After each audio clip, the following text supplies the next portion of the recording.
Hello everyone, my name is James and this is Real Bias Gaming.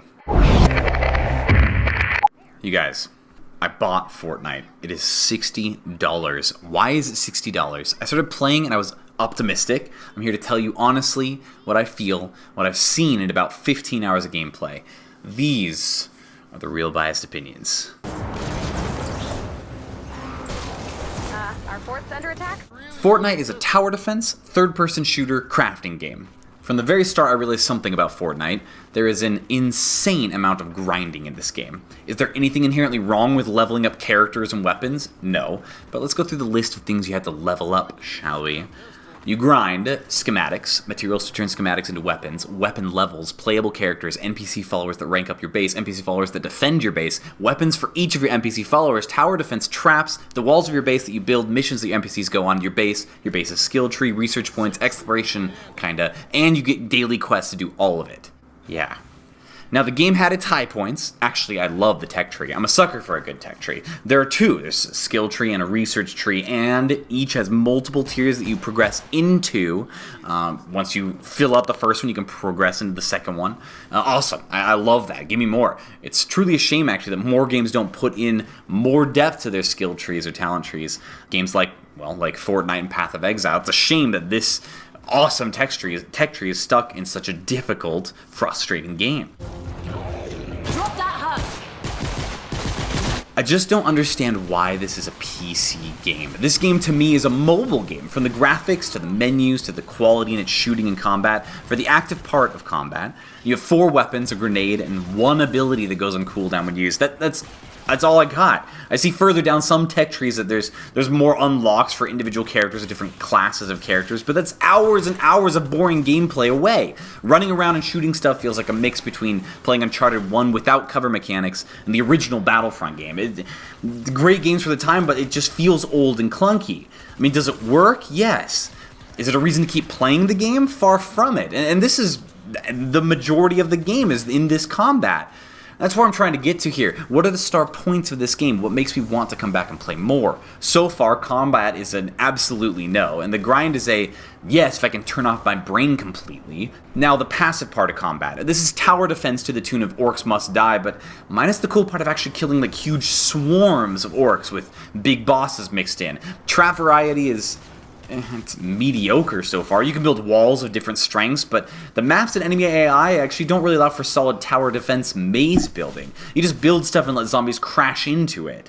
You do get access to NPCs, yeah, the ones you can level up, then you give them guns that you level up to, and they can help you. Giving them different guns and kind of customizing them is kind of neat.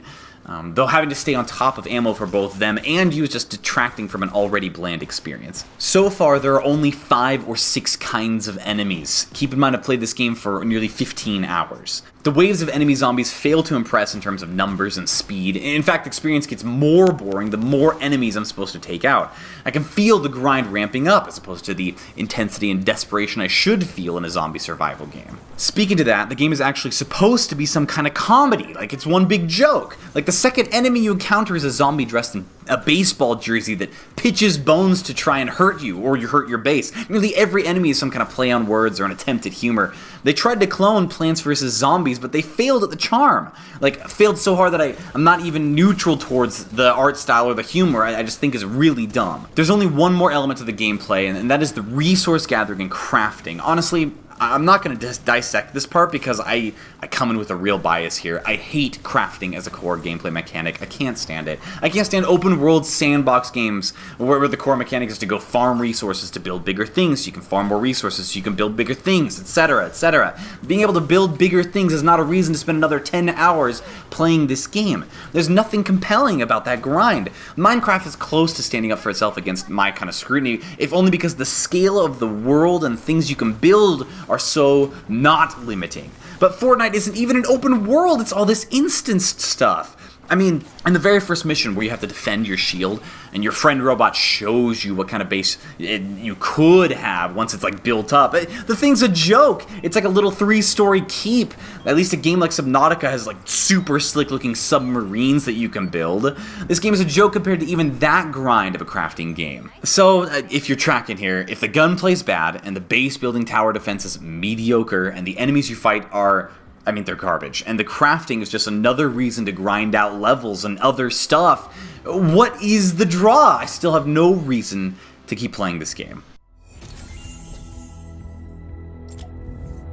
There is a story, there is some form of narrative with recurring characters. Actually, the helpful robot advisor is quite funny. She is well written and well acted. Props on that one. But this isn't even storytelling like Call of Duty that's trying to pretend it's selling you something with its single player campaign. It's pretty standard and kind of uninspired stuff for the most part. The thing that I've read or heard from the internet is that this game gets better later on. Later on? You mean around level 30? Final Fantasy XIII took less time than that to get good, and that game had a compelling storyline and payoff at the end. League of Legends has an end game that you have to work towards, but they don't unlock 2 new items every level for you on the way to level 30. You get all the items when you go onto the Rift. Fortnite is basically doing that in this horrible effort to prolong their game. And why? Drop the Atlas on the target when you're ready.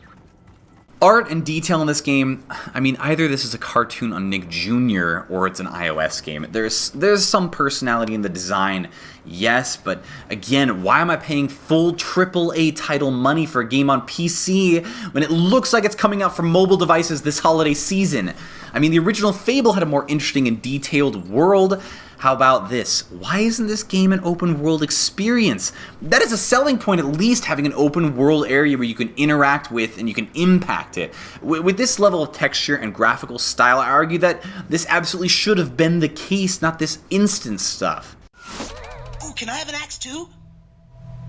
In the end, what you have is a game with too many silly supporting mechanics for something that has no real draw except, excuse me, Mr. Real, but I can play it with my friends. My dude. I will get some friends together and we'll go play the original Left 4 Dead before we're dropping $240 to all 4 of us getting Fortnite and spending hours on a completely uninspired experience. My recommendation, seriously, do not support this game if you want quality gaming experiences worth $60 and mechanics that are beyond just press the button, get the candy. And that is all that I have for now. Let me know in the comment section below if you agree, if you're staying away from the game, or please, please, please tell me if you're enjoying the game and tell me why. I'm not going to rip you apart. I'm honestly interested. I want to know what about the game makes you think that it is worth $60. What about the game makes you think I am wrong? Make sure to hit that subscribe button for more gaming news and content. Thanks for watching. Once again, my name is James and this is Real Biased Gaming.